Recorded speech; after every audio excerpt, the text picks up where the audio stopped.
My name is Miles Harrow, and I've spent the last 30 days rebuilding the back half of my in-laws' house from the shattered remains of a brutal storm. Every beam, every joist, every sweat-stained nail driven by my own two hands. I remember the day I first stepped onto that fractured floor, the wood soaked and warped beneath my boots, and I felt a surge of purpose. The chance to prove that love isn't just sentiment, it's action, it's sacrifice. My wife, Talia, watched from the front yard as I hoisted old beams onto my shoulder, calling encouragement even as her parents hovered, casting sideways glances that stung like salt to an open wound.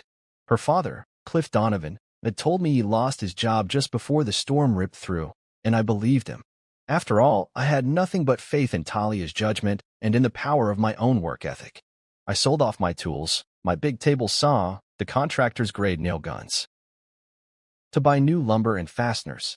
I used the last of my savings to hire a structural engineer to draw up plans and secure permits, even as Cliff and his wife, Lorraine, stood by, arms folded, offering curt nods of approval that felt more like permissions. 2 weeks passed in a blur of dawn-to-dusk labor, pouring new concrete, framing walls, sheathing, insulating. Talia brought me coffee every morning, black, barely sweet, and sandwiches in the afternoon, her eyes bright with pride. But I didn't feel pride. I felt the constant ache in my shoulders and the slow burn in my lungs, like a forge I had built inside myself, stoking it with each task. On that final morning, when I was hammering the last board into place, the sky overhead was a flawless blue, as if the storm had never existed. I wiped sweat from my brow and looked down at the half-finished porch where Lorraine and Cliff stood together, their expressions unreadable. It was only later, at home, the same walls I thought of as ours, that I realized the project had been a performance and I the fool playing the leading role. We sat at Talia's kitchen table, she in her favorite green blouse, the one I bought her for our second anniversary, Cliff and Lorraine on either side of her. The table was set with cheap placemats and the burnt edges of last night's toast still lingered on Talia's plate. I held the coffee cup she'd poured, felt its warmth confuse me. Talia slid a manila envelope toward me like it was a utility bill. My name, Miles Harrow, printed on the front. I opened it with the same calm I used to strip nails from old siding, expecting perhaps a contractor's invoice or a planning permit. Instead, I found divorce papers, crisp and final. My heart lurched as I read the words, dissolution of marriage. The signatures, my own, in places only lawyers and judges could comprehend. Cliff cleared his throat. Son, we appreciate what you did. It was generous. His voice was hollow, practiced. But this is the conclusion. Lorraine sipped her tea, her lips forming a delicate smile that turned my blood to ice. This is what's best for all of us. I couldn't speak. My mind raced back through every memory of the last month. The early mornings, the late nights, the sting of splinters, the ache of fatigue, the hope that this labor would earn me a permanent place in their world. More than a contractor, more than charity. I thought Talia would understand. I thought we were building something unbreakable. Lorraine leaned forward, as though reciting lines from a play. You'll have until noon to vacate. We've arranged some motels. She tapped a printed list of cheap rooms at the edge of the table. I stared at the list, the words blurring. Talia's eyes, once warm with love, were distant. I'm sorry, Miles, she said, her voice a whisper that fractured me more than any shout could. She placed the envelope in front of me, sliding it across the table. I looked at her, searching for the woman who'd laughed with me at that community event in Riverside, who'd caught my eye with paint-splattered jeans and a smile that turned strangers into friends. But she was gone, replaced by someone who could sit beside her parents and dismiss me as easily as swatting a fly.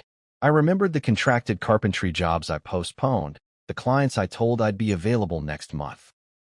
I remembered the nights I lay awake planning our renovation, dreaming of a future. All of it, erased in a single moment. By the time I stood up, my knees felt weak. I gathered my duffel bag, 2 pairs of jeans, a change of shirts, my favorite worn-in sweatshirt, and walked out the front door. Cliff and Lorraine rose, too, silent in their orchestrated gravity.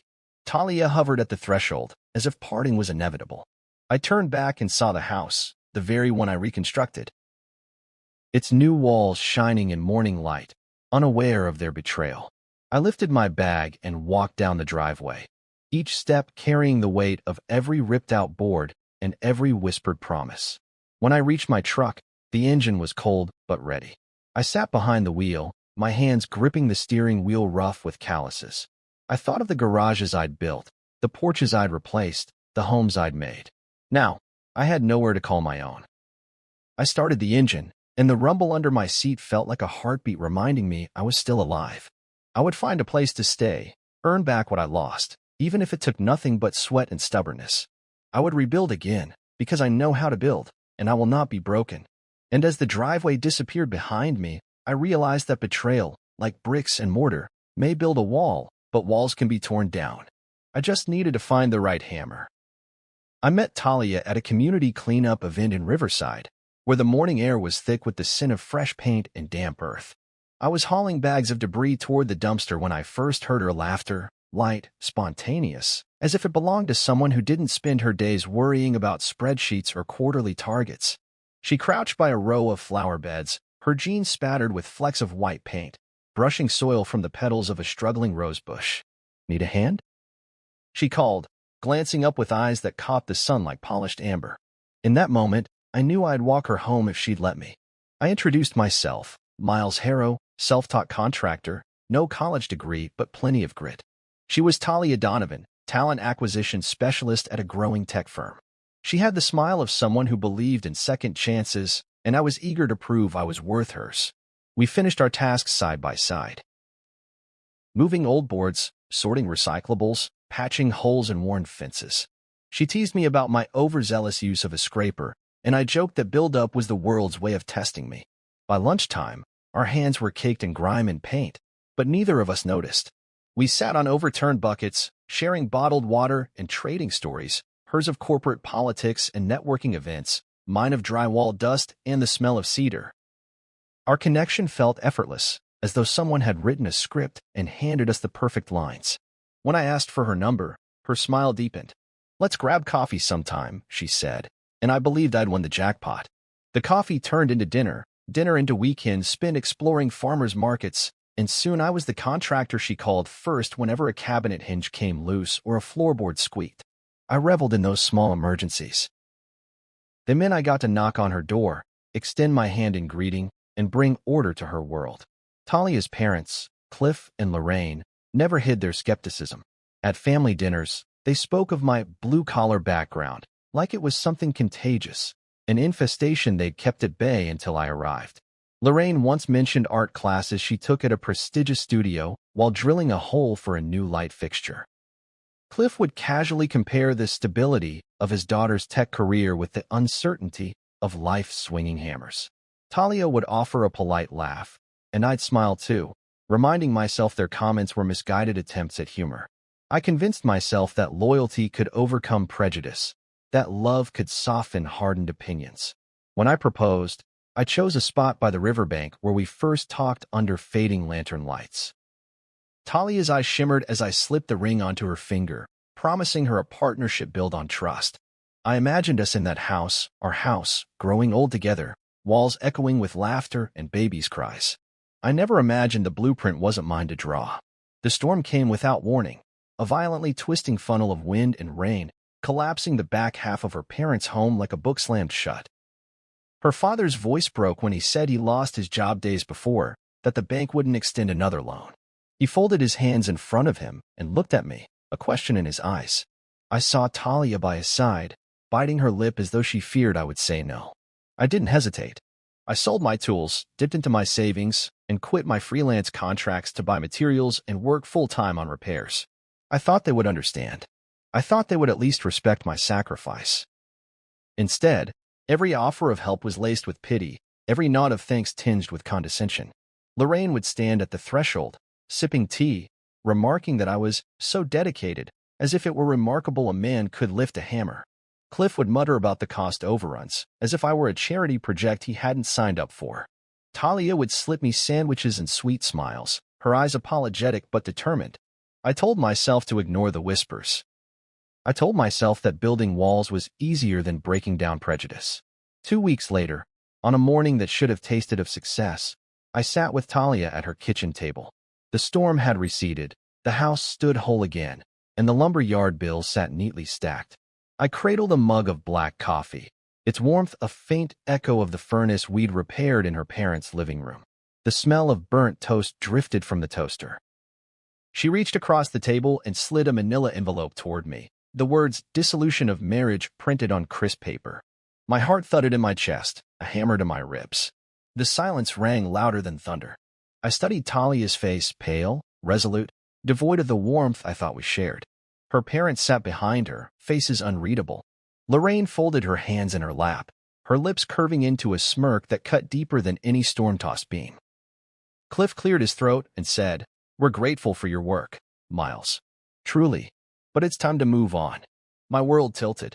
I thought of every nail I drove, every sacrifice I made, every promise in that ring. "Why?" I whispered, though the words felt weak. Talia looked away, her eyes fixed on the edge of the table. "I'm sorry," she said. "This is the way it has to be." I couldn't breathe. I tried to recall where I'd gone wrong. Was I too proud, too stubborn? Had I misread her kindness for something it never was? Cliff's voice rose, explaining that they decided this before the storm, that I'd been too proud to challenge the paperwork they quietly filed while I was busy building their house back. Lorraine nodded approvingly. I stood abruptly, knocking my chair against the linoleum. My duffel bag waited by the door, half packed from errands I'd run that morning. Talia didn't reach for me. Instead, she watched, lips pressed thin. My hand shook as I hoisted the bag onto my shoulder. The list of motels lay on the counter for places in town, none more than 2-star. I didn't glance at it. Every step toward the door felt like leaving a piece of myself behind. In that house, I poured my sweat and hope into every beam. Now I realized that loyalty, once seen as virtue, was only leverage to people who never intended to stay true. I opened the door, and the cool air outside hit me like truth.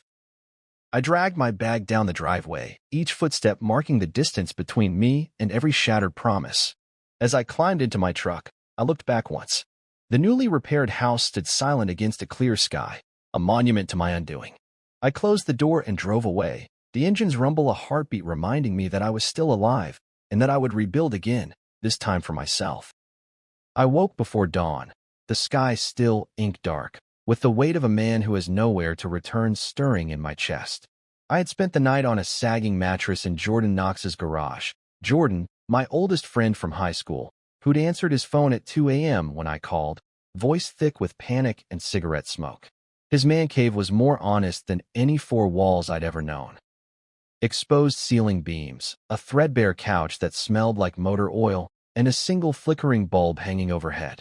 I lay there staring at the cracked drywall, wondering how I'd gone from designing floor plans to living like a transient in my own town. I stood and stretched, every muscle protesting the makeshift bed's uneven surface. Grabbing my duffel bag, I headed outside and shivered in the wet morning air. Dawn hadn't broken yet, but the horizon glowed faintly, like a promise I wasn't sure I deserved. Jordan's driveway sloped toward a chain-link fence and a row of maple trees that already displayed the first hints of autumn. He pulled up beside me in a battered pickup truck, coffee in hand, and handed me a steaming cup. "Rough night?" he asked without judgment. His eyes were the same warm brown I remembered from boys' soccer practice, the same eyes that had seen me through every scrape and heartbreak until now. "Rougher than I thought possible," I said, wrapping my hands around the cup's warmth. I took a sip and let the bitter heat settle in my gut, steadying me. I thought of Talia's house, of the door I'd unlocked 1,000 times with hopes of a future inside, now locked against me forever. I thought of the manila envelope, of Cliff's smirk, of my ring, now a reminder of how easily commitment could be pocketed like spare change. Jordan nodded, as if he knew every word I'd left unsaid. "You can stay as long as you need." He scratched the back of his head, where my favorite leather jacket, left behind in my haste, still hung. "And I won't charge you rent." His words hit me like a lifeline. No pity, just friendship. I swallowed hard, blinking back emotion. "Thanks, man." I drove the truck out of his yard and toward the center of town, headlamp beams cutting through slate-gray clouds. I let the truck idle in front of my old house one last time. The exterior looked pristine, the new paint gleaming in the pre-dawn glow. I imagined family photos still lining the mantelpiece behind those windows, the laughter that once filled the halls now replaced by echoes of my absence. A part of me wanted to knock, to demand answers, to scream, but I didn't. Instead, I turned the wheel and drove away. By mid-morning, I was parked in front of a dingy motel, one of the 4 on Lorraine's list. The neon sign flickered vacancy in buzzing letters. I stepped out, suitcase in hand, and surveyed the peeling paint and stained concrete. I inhaled a deep breath, the smell of mildew and exhaust filling my lungs. I considered leaving it all behind, tools, duffel, even the promise of rebuilding, and vanishing into the crumpled map of America. But something flickered inside me, a remnant of the draftsman who sketched blueprints in cramped apartments, who believed that every structure could be restored if given time and care. I checked in, the clerk barely glancing at my ID, handing me a chipped keycard. The room was small, a twin bed pushed against the wall, a flickering TV, and curtains that hadn't seen sunlight in weeks. I dropped my bag on the bed and sank onto the mattress, the springs groaning beneath me. For a moment, I let myself feel everything, the betrayal, the loss, the hollow ache of displacement, and then I shook it off. I had work to do. The first task was gathering my evidence, the forged signatures, the notarized documents I'd found in that crawl space, every email and transaction record Corinne had dug up. I thumbed through crumpled receipts in my pocket, screenshots on my phone, and a flash drive Ezra had given me. Each piece of paper, each digital file, was a brick in the foundation of my case. If they believed they could bury me under cheap motels and eviction notices, they were wrong. I wasn't finished. I drove to the storage unit I'd rented, a cramped, concrete box with a lock so sturdy it mocked me every time I turned the key. Inside, I had stacked every tool and receipt I owned, along with binders labeled evidence, contracts, and financial records. I spilled the contents onto the floor, spreading them like a map of my destruction. Paper trails wound around saw blades and paint cans, connecting me to every corner of my former life. I ran my fingers over the faded handwriting on transfer forms I'd never signed, the ink blurred in places as if washed away by guilt. As I worked, the sun broke through the clouds, illuminating motes of dust in the air. It was as if daybreak meant something different now. An invitation to start over rather than a reminder of what I'd lost.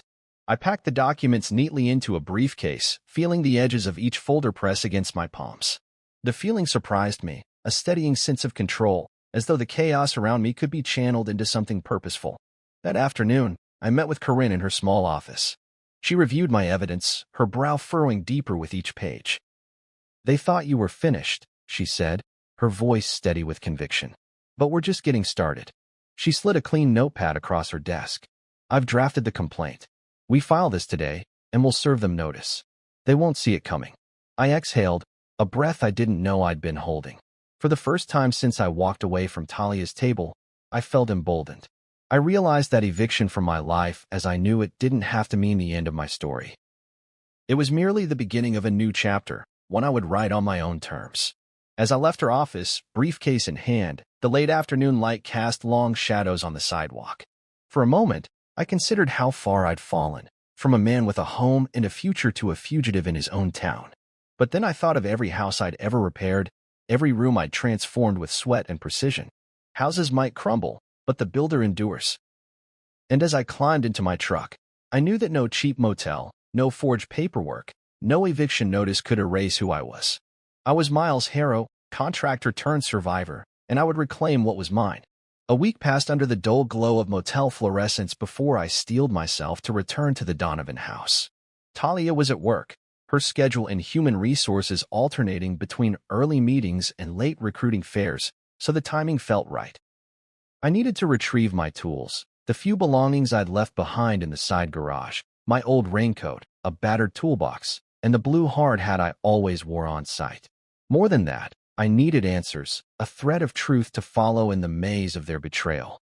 I parked 2 blocks away and approached on foot, my duffel bag slung over one shoulder like a warning. The neighborhood was quiet, manicured lawns and tidy hedges untouched by the storm that had shattered our lives. The front door of the Donovan home stood closed, its fresh paint gleaming in the overcast light. I slipped around to the side entrance, entered the garage using the code I'd memorized months ago, and paused. Everything looked the same. The green concrete floor, the chipped workbench against the wall, the ladder leaning where I'd propped it. It felt surreal, like stepping into a photograph from a life I no longer lived. I crouched by the workbench, touching the scarred surface where I'd sanded rafters, recalling the grind of sawdust under my fingernails. My raincoat hung on a hook in the corner. I grasped it and held it against my chest, its worn fabric carrying echoes of long days under sun and rain. As I prepared to leave, something behind the far wall caught my eye, a section of insulation hanging loose, as if someone had disturbed it. My pulse quickened. I knelt and peeled back the fiberglass, revealing a small opening, just wide enough for a hand to slip through. Curiosity overpowered caution. I crawled into the narrow crawl space, the heat and dust thick around me.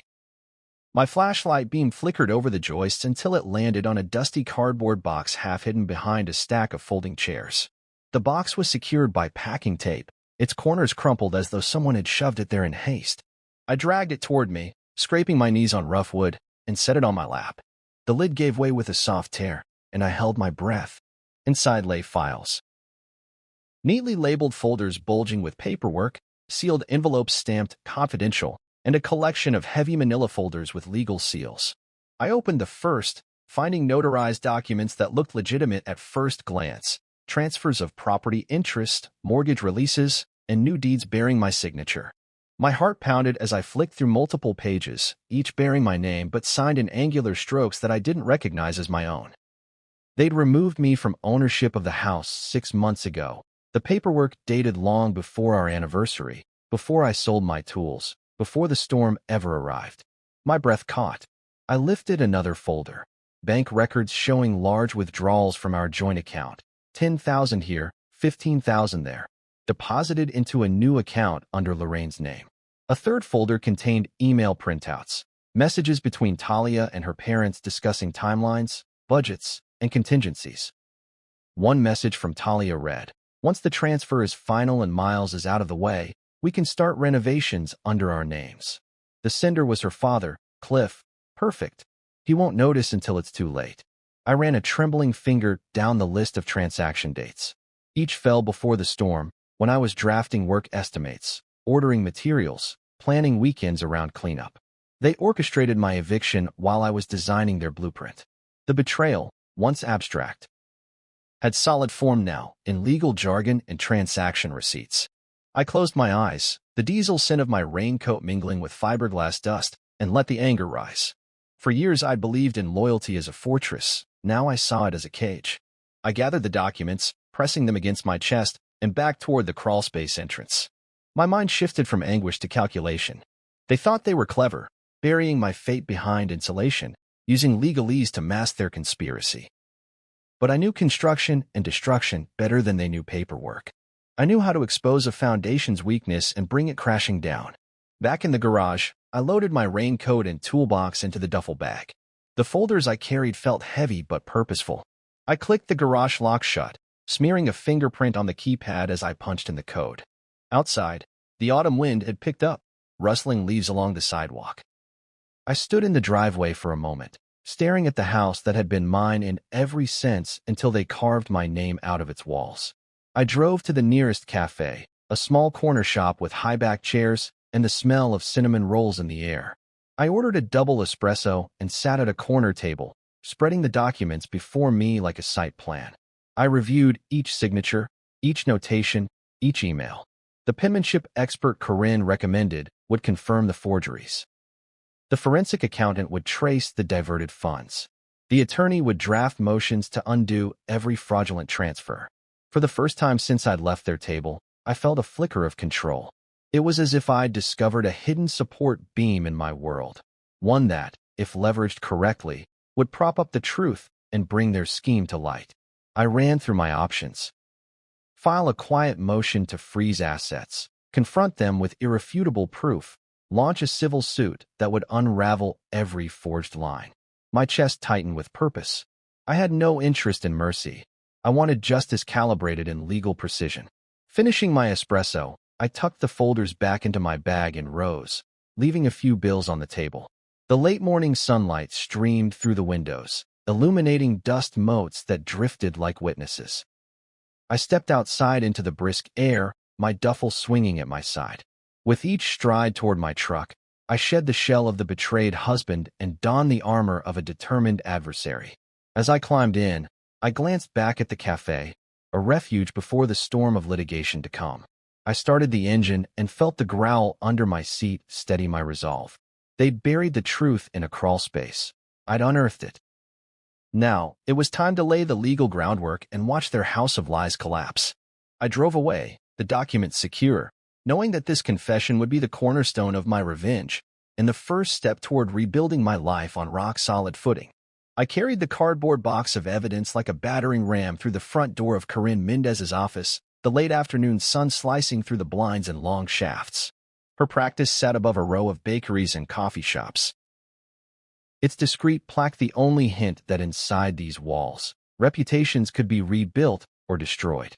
I knocked once on the frosted glass, and her cool, even voice beckoned me in. Corinne studied me over her desk, her eyes sharp as scalpels, taking in my rumpled shirt, the remorse etched into my posture, and the bulging briefcase I set with deliberate force on her desk. She flipped open the lid and examined the first folder, lifting out the notarized deeds and glaring at my name in printed text. "You sure you want to go down this road?" she asked, her tone more question than challenge. I met her gaze without hesitation, the memory of Lorraine's smug smile fueling my resolve. "They thought I'd stay silent," I said, voice low. "They thought they could write me out of my own life while I was rebuilding theirs." I watched as Corinne's expression hardened into professional determination. She pored over each document with meticulous care, the forged signatures attributed to my hand but pinned in an unfamiliar slant, the property title transfers bearing dates when I was contracting elsewhere, the bank statements revealing systematic siphoning of joint funds into Lorraine's account. I supplied the email screenshots from Talia's work address and the flash drive from Ezra Kane. Corinne leaned back and steepled her fingers. "This isn't negligence," she said finally. "It's orchestrated fraud, theft, and conspiracy. You have more than a case. You have a slam dunk." My chest tightened at her words. After months of helplessness, I felt something shift, a creeping sense of empowerment. She drafted the legal strategy as we spoke, her pen moving across notepad lines like a drill laying precise rebar. "First," she said, "we file a petition to void the fraudulent transfers and freeze all joint assets. Then we submit an emergency motion to restore your ownership interest pending full discovery. And finally, we pursue a civil suit against each conspirator for damages and punitive relief." I listened, absorbing every legal term. Corinne's confidence was contagious. I imagined her fighting for me in a courtroom, her words exposing every misdeed orchestrated in shadowed boardrooms and crawl spaces. I watched her assemble the paperwork, complaints, affidavits, motions, stacking them into crisp files. With each document, I felt the grip of despair loosen, replaced by clarity of purpose. Corinne looked at the clock. "I'll submit these first filings tomorrow morning. In the meantime, I need you to compile all your receipts, invoices, texts, anything that shows a pattern of behavior and expense. We need to paint a full picture." I nodded, my mind racing through the storage unit where I'd hidden receipts, the contractor's notebooks segmented by job site, the email archives in my phone. That night, I found myself sitting at a small plastic desk in my motel room, the yellow desk lamp casting a harsh glow. I spread out every piece of paper from my duffel, the Home Depot receipts for lumber, the Lowe's invoices for drywall, bank withdrawal slips, copies of work contracts, and estimates I'd mailed clients. I printed emails I'd sent arranging deadlines, backing them up with screen grabs of packed schedules on my phone. Each piece of evidence connected me to the timeline of their betrayal, disproving any notion that I'd abandoned our home willingly. Hours blurred as I sorted, tabbed, and labeled each item. I placed receipts in clear sleeves, grouped documents by date, and wrote concise notes about their significance. A spreadsheet emerged in my head. Date, description, cost, purpose, corroborating evidence. When fatigue overcame me, I snapped my laptop closed and lay on the motel bed, the ceiling staring back like a vast, unknowable sky. For the first time in days, exhaustion felt earned, not crushing. I drifted off with a plan drafted in my mind and hope flickering like a torch in the dark. The next morning, I met Corinne for coffee at her favorite cafe, a few blocks from her office. I handed her the organized stack of files, each labeled by tab and date. She flipped through with a nod of approval. "Excellent work," she said. "This will strengthen our motions and demonstrate a consistent pattern of deceit." Outside, the city stirred to life, people hurrying to work, the distant honk of buses, birds darting between power lines. I sipped my coffee and felt the taste of possibility. Betrayal still stung, but it no longer paralyzed me. Back in her office, Corinne filed the petitions online, the digital signatures clicking into place like ignition switches. I watched the confirmation emails arrive. Case filed. Motion submitted. My heartbeat echoed in my ears. I leaned back in the chair, exhaling. Corinne offered me a firm smile. They'll be served in 2 business days. Expect them to try to quash it or claim misunderstanding. But the evidence is sound. We'll win the temporary order to restore your property rights. Which means they can't sell, refinance, or encumber the house any further. Outside, I stepped into the crisp air, inhaling the promise of autumn. My duffel bag felt lighter now, filled with not just paperwork but with purpose. I walked toward my truck with deliberate strides, each footstep a declaration that I would not be erased. Betrayal had been their weapon, but evidence and conviction would be mine. I had reclaimed my footing, both legal and moral. And nothing could stop the coming reckoning. The road ahead would be long, filled with hearings and depositions, but for the first time in months, I felt in control of my destiny. I climbed into the driver's seat and started the engine, the growl beneath me a companion in my fight to rebuild from these dirty signatures a future forged in truth. The next breakthrough came quietly, during one of those late-night calls with Corinne when the city was asleep, and the only sound was the hum of her office air conditioner. She told me she'd secured a contact inside Talia's workplace, an HR coordinator who'd grown uneasy about Talia's sudden flurry of personal IT requests. He gave me an internal screenshot, she said, her voice low with excitement.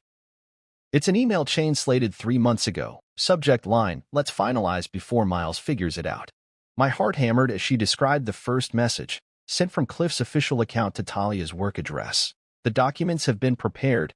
Await my signal to proceed. Below it, Talia's reply gleamed on the screen. Once the transfer's done and Miles starts that big reno, it's ours. He's too proud to question bank statements. I stared at the wall of my motel room, imagining them behind their desks, clicking send, believing their conspiracy safe from discovery. Within the next 24 hours, Corinne secured a second screenshot, a calendar invite set by Lorraine on the same corporate server, titled Exit Week, with a series of meetings marked, bank appointment, notary signing, change locks. The dates spanned the week I'd devoted entirely to repairing the family home after the storm. They were literally dismantling my life while I hammered boards into place. She emailed me PDF exports of the headers, metadata intact, and I replayed each date in my mind, mapping them onto my own wrecked schedule until the betrayal felt like a physical force pressing against my lungs. Armed with these new revelations, Corinne amended our filings to include counts of conspiracy and misuse of corporate communications. Talia's professional email address, once a symbol of her corporate success, was now the conduit of criminal intent. I could almost hear the gavel in an empty courtroom, poised to stamp guilty on the misuse of trust and technology. For the first time since I found that crawlspace box, I felt the tide turning truly in my favor. That afternoon, I returned to the storage unit to assemble the final pieces of my evidentiary puzzle. I retrieved my laptop and the flash drive Ezra had handed me. A trove of voice memos and meeting notes he'd secretly recorded. I plugged it in and listened in a silent corner to Lorraine's clipped voice, calmly instructing someone on how to handle a plan B if I ever discovered the box. If he finds the crawlspace hiding spot, we activate the next phase. Ezra must claim plausible ignorance. We remove any direct link to us. The realization that they'd prepared layers of deceit made my blood run cold, but also steeled my determination. I copied every file, burned DVDs of the audio files, and labeled each disc. My briefcase bulged with folders, PDFs, and recordings, every piece a nail in the coffin of their scheme. That evening, I met Ezra at a quiet diner on the edge of town. He looked tired, pale from working late shifts at a local garage, and guilt flickered in his eyes when I slid the flash drive onto the laminated table between us. "You did the right thing," I said, voice low but firm. He nodded, staring at his coffee cup. "I didn't know her plan. I thought she was just lonely. I never imagined it would be at your expense." His hands trembled as I placed the audio disc in his palm. "Corinne will call you as a witness. You need to be ready." He swallowed and nodded again. We parted in silence, the fluorescent lights humming overhead, each of us carrying a burden that would soon become their undoing. Back at the motel room, I spread all evidence across the bed. Screenshots, transcripts, audio discs, bank statements, and the original crawlspace documents. I felt both invincible and exposed, like a builder on a scaffold high above a demolition site. One wrong move now, any leak, any misstep, and my case could collapse. But the stakes gave me focus. I meticulously labeled every piece of evidence, cross-referenced dates, and drafted a timeline that marched from the initial storm repairs through the stealthy transfers, meetings, and voice memos, culminating in the final eviction. This timeline would be my blueprint in court, a narrative so precise no judge could dismiss the orchestration.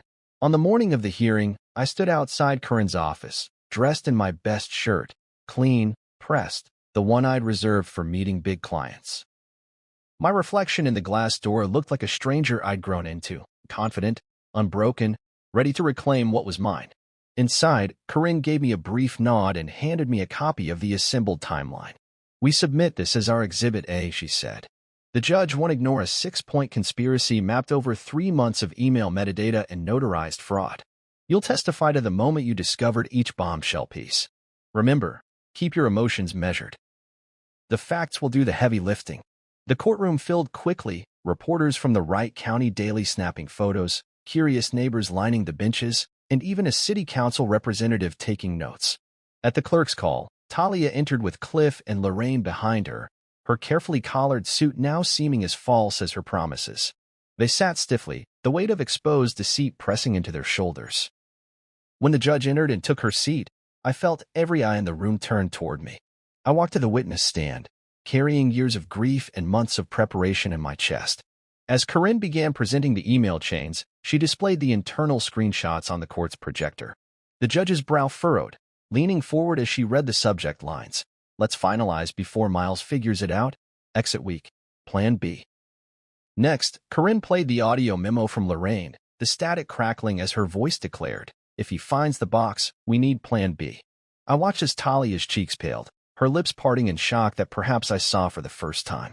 Cliff's jaw clenched, and Lorraine's eyes darted as though seeking an escape. When it was my turn, I recounted the timeline: the storm, the reconstruction, the eviction, the crawlspace discovery, the emails, the audio. I spoke calmly but firmly, each sentence a hammer blow against their deception. By the time I exited the stand, the scales of justice had shifted. The judge called for closing arguments and, moments later, handed down her ruling. The fraudulent transfers were voided, my ownership restored immediately, and the defendants held liable for damages and court costs. Talia's voice caught in a sob, Cliff's face reddened, and Lorraine stared straight ahead, triumphant no more.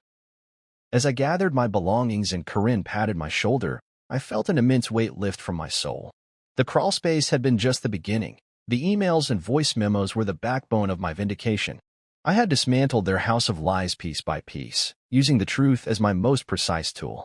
Walking out into the crisp afternoon air, I looked up at the sky unafraid. They tried to build their future on my erasure, but I'd reclaimed every brick of my life. And now, nothing could stop me from building anew.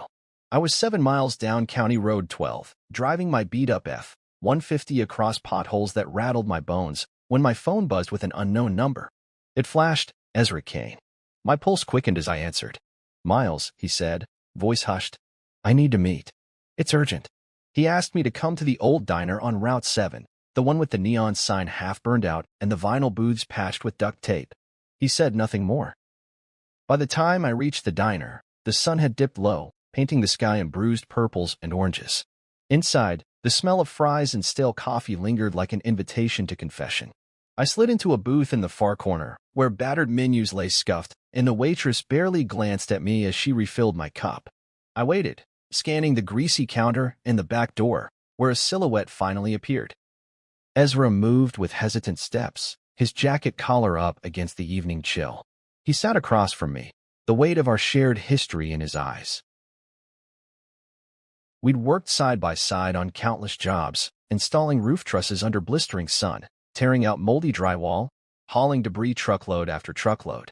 He was the guy who always showed up, who teased me when I mismeasured a joist, who told me his dream was to open his own garage one day. Now he looked small, almost apologetic. I didn't know, he began, voice rough. I swear I didn't know what they were doing. Talia made it sound like a refinancing. She said they just wanted everything cleaner, more ours. She never said it was to lock you out. He sighed, rubbing calloused hands together. I felt uneasy when she asked me to sign those documents, but she said your signature was all that was left, so I could help finalize the house under her name. He slid a small flash drive across the table. She used my corporate email account, said it was easier, no complications. But I've come across files she left open on her work computer. Voice memos, notes about post-miles reno, and a backup plan if you discovered the crawlspace. He hesitated, then added, I can't live with this.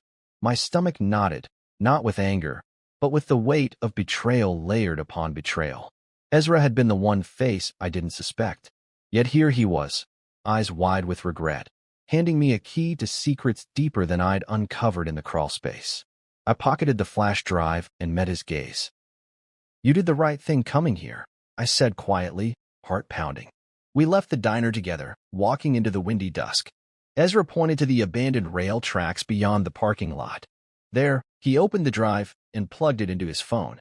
I listened on speaker as Lorraine's voice flowed through the cracked speaker. If he finds the box, we go full scale. Ezra signs off on the final transfers. No loose ends. Then Talia's recorded laughter. He'll never see it coming. The clarity stung. Even their jokes had been laced with cruelty. Ezra winced. She laughed about you like you were a circus attraction. His shoulders slumped. I left her that night. Told her I couldn't be part of it anymore. She threatened me, said she'd burn my credit, ruin my reputation. But I walked away. I stared at him, weighing his words. Part of me wanted to shout that he'd ruined my trust again, but I remembered the moment he offered these recordings, risking everything. You don't need to testify, I said. But the court needs to know what you know. It's not just about the house. It's about all of us, about not letting their lies stand. He nodded, resolve flickering in his eyes. I'll do it, he said. I'll cooperate with Corinne, give a full statement. Relief washed over me. This was the testimony that would weave together the final threads of conspiracy, the insider who could tie the loose ends. The next morning, I delivered the flash drive and a transcript of the audio files to Corinne's office. She pored over them, her expression a mixture of satisfaction and determination. This is the smoking gun, she said as she labeled the audio evidence Exhibit C. We'll subpoena Ezra to testify. His corporate email metadata cements the timeline. The emails went through his account, and the voice memos confirm Lorraine's foreknowledge of your discovery.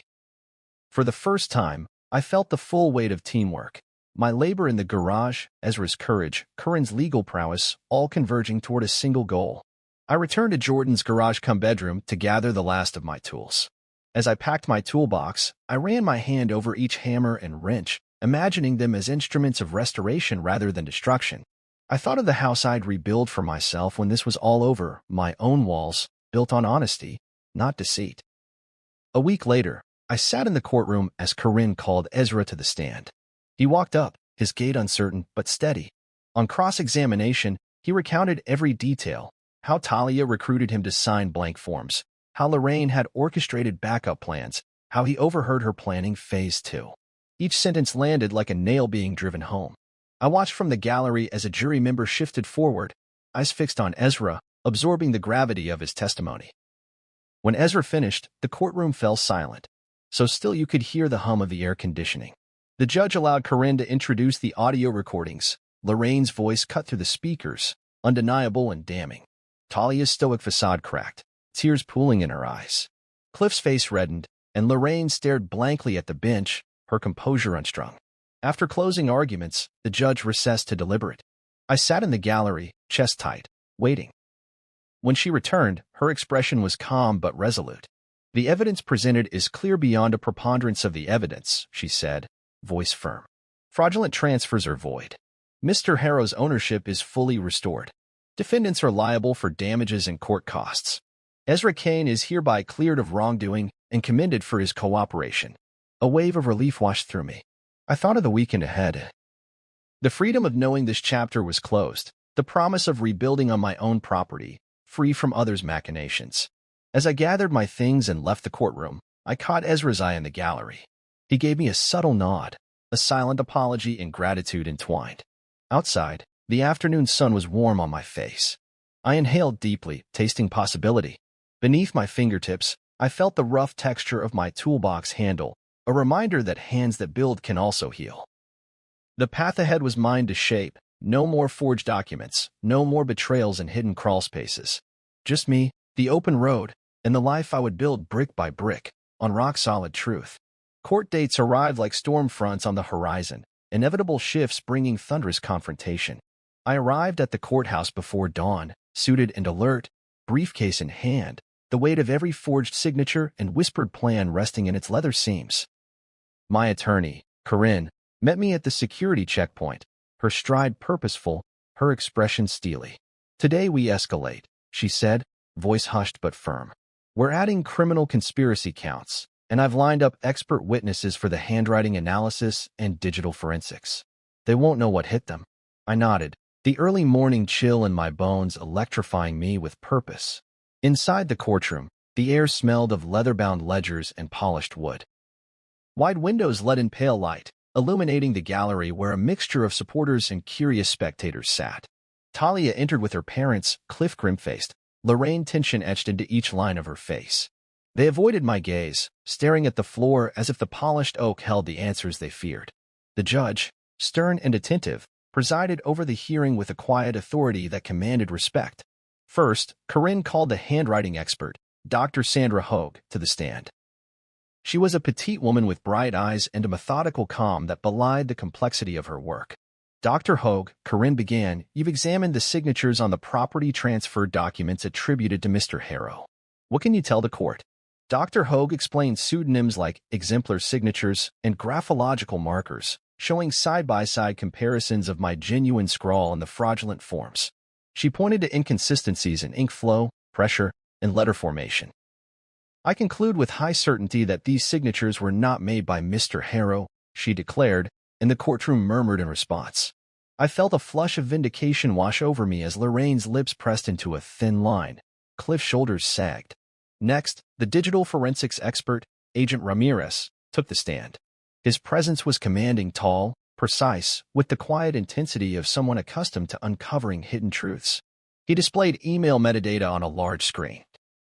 Sender IP addresses, server logs, and timestamps aligning with the dates of the clandestine transfers. All emails concerning Exit Week and Postmiles Reno were sent from Talia Donovan's corporate account, he stated, his finger tracing the timeline. Additionally, an account under Ezra Kane's credentials was used to finalize the transfer authorizations, which matches the login records from that server. The visual map of digital footprints left no room for doubt. Each data point felt like a steel beam reinforcing the structure of my case, leaving the defendants to shrink under the rigors of fact.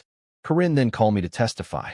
I spoke with measured clarity, recounting how I discovered the crawlspace box, how each forged document stole my place in my own home, how the betrayal unfolded in whispers and spreadsheets while I labored in sweat and sawdust.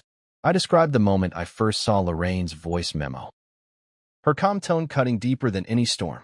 I spoke of the emotional and financial toll, of the nights spent in motels, of the resolve that kindled in me when I decided to fight back. As I spoke, I saw jurors lean forward, absorbing every word, faces thoughtful, brows furrowed.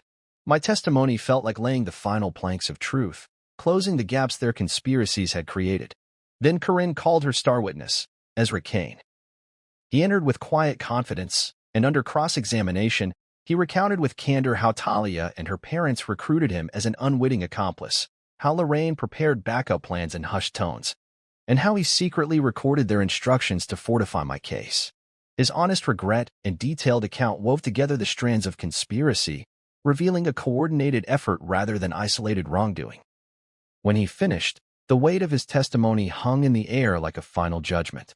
Lorraine took the stand next, her composure cracking as Corinne pressed her on the voice memo and the email threads. Lorraine's voice trembled as she denied intent, blaming miscommunication. Cliff followed, parroting half-formed apologies, deflecting blame onto legal advisors. But the evidence was unassailable. Each denial rang hollow against the avalanche of documents, expert analyses, and eyewitness accounts. In closing arguments, Corinne's words were precise and forceful. She painted the defendants as architects of a calculated scheme to usurp my ownership, using emotional manipulation and legal forgery. She contrasted my genuine labor, hands calloused from rebuilding their home, with their cold, clandestine planning. She urged the jury to hold them accountable, to restore justice not only to me but to the principles of honesty and fair dealing.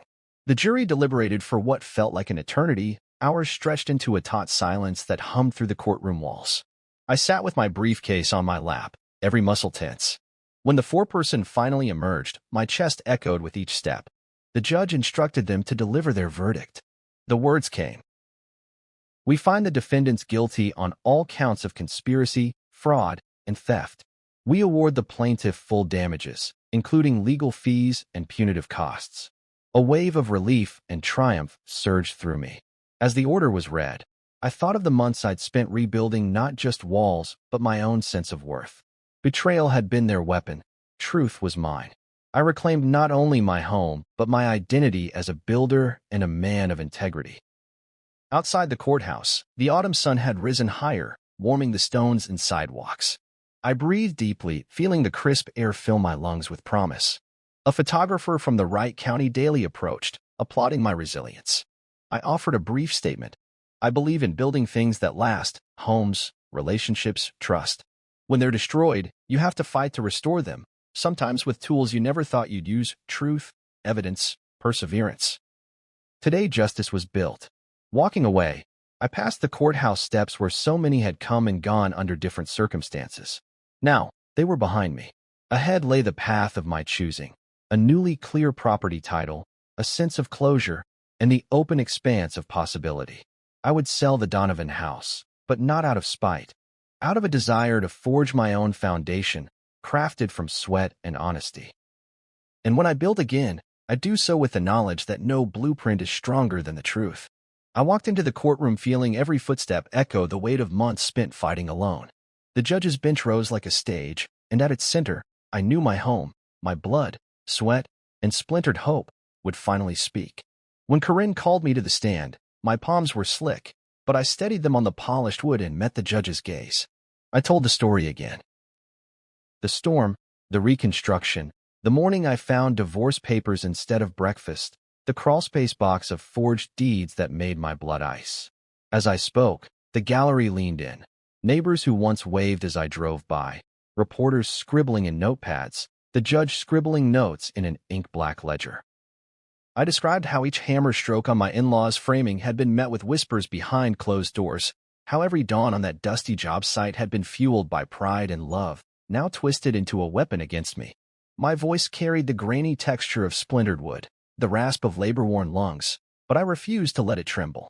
Corinne played the audio recording of Lorraine's calm instructions: activate Plan B if he discovers the crawl space.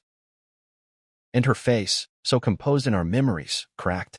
Cliff sat statuesque, his customary confidence washed away by exposure. When Corinne introduced the email metadata mapping the conspiracy, the very air in the room felt charged, as though every circuit and junction board in the building hummed with my vindication.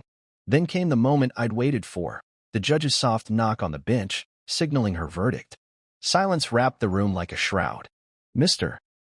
Harrow, she began, the court finds the defendants guilty of fraud, conspiracy, and unlawful transfer of property. Your ownership is hereby restored. Relief flooded me, unsteady as a newly poured foundation. My legs, which had carried me through lean motels and shadowed crawl spaces, trembled. Outside, the courthouse steps were slick with afternoon rain, but I felt only the sun break through my chest. Every brick of that house spoke in my favor now. Walls rebuilt by honest hands, blueprints untainted by deceit. I pictured the halls I would walk again, reclaiming each room with the certainty that justice had nailed the final board. I didn't linger for congratulations. Instead, I slipped past spectators, each nod and whisper a reminder of how far I'd fallen and risen. In my truck, I held the restored deed like a lifeline. Tomorrow, I'd decide whether to keep that house or let it go. Either way, I would move forward on solid ground, knowing that when walls are tested, they speak the truth of who built them, and mine had stood against every storm. I stood in the foyer of the Donovan house one last time, the morning light spilling through the windows and illuminating every floorboard I'd once replaced with my own hands. The air smelled faintly of sawdust and fresh paint. testimony to months of sweat and silent fury. The courtroom's verdict had restored my ownership, but this place, my labor, my heart, still pulsed with memories of betrayal. I had decided, before I even turned the key, that I wouldn't stay. I couldn't live in a house built on their lies, even if its walls now legally belonged to me. A for sale sign leaned against the lawn, waiting for its new chapter. I walked through the rooms, each step a silent farewell. In the living room, I traced the edge of a freshly drywalled archway where I'd argued with Cliff over budget overruns. In the kitchen, I ran my fingers over the polished countertop I'd installed late nights, questioning whether Talia had ever noticed the level I used or only saw dollar signs. Even the crawl space beneath the back porch, once a tomb of my erasure, now felt empty. I remembered the hiss of insulation, the cramped darkness, the shock of discovery. But now it was silent, its secrets laid bare and dealt with. Outside, the September breeze carried the distant hum of traffic and the rustle of turning leaves. I stepped onto the front porch, my boots whispering against the newly sanded planks. I closed my eyes and felt the house, its bones, its shoulders, settle around me, as though acknowledging my final claim. But this claim felt hollow. Ownership meant nothing without trust. The people I loved had conspired to cast me out. Ownership felt like a wound reopened. I needed clean ground. I climbed into my truck, the leather seat cool beneath me, and drove away without looking back. My destination was the duplex by the river I'd discovered months ago, a neglected pair of townhomes with chipped railings and overgrown flower beds. The price was fair, the potential obvious. As I turned onto Riverside Drive, memories of our first meeting at that community cleanup washed over me. Talia's laughter, the rose bush, my impulsive offer to walk her home. Then I thought of how quickly laughter could curdle into betrayal. I pulled into the duplex weathered driveway and climbed out. The river glinted under the sun, its current steady and true. I walked the length of the property, envisioning fresh paint, new railings, gardens where there were only weeds. The structure needed work, but it was honest work, no hidden agendas, no forged signatures buried in crawl spaces. I inhaled deeply, tasting the promise of a place I could shape from the ground up. The first project would be the living area, stripping old wallpaper, repairing water stains, refinishing the hardwood floors beneath decades of grime. Then I'd tackle the exterior, railing pickets, gutter replacement, a fresh coat of white paint to complement the blue shutters. Each task would carry a lesson: measure twice, cut once, verify every contract, trust earned, never assumed. That evening, I sat on the riverbank with a thermos of coffee, watching the sun dip behind the water. My toolbox sat beside me, a symbol of readiness for whatever came next. In the distance, lights flickered on in neighboring homes, families settling in for the night. I thought of what building a home truly meant: community, honesty, shared effort. I'd been given a harsh lesson in construction the hard way, but the foundation of my next life would be built on transparency, respect, and genuine care. I drafted plans in my head: room layouts, color palettes, landscaping designs, imagining the duplex transformed. I saw neighbors waving as I loaded materials, maybe even offering to help with a deck or a fence. I saw long afternoons of work giving way to evenings of shared meals on a rebuilt porch. Trust would be harder to earn than any permit or inspection, but I welcomed the challenge.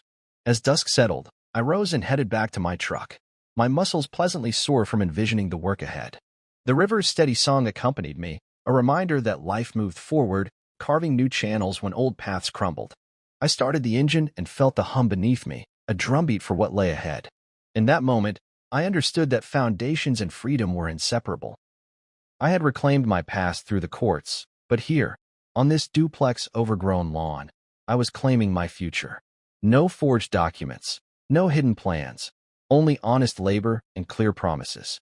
And as I drove away, I carried a quiet conviction: I would build not just a house, but a home deserving of my name and my trust.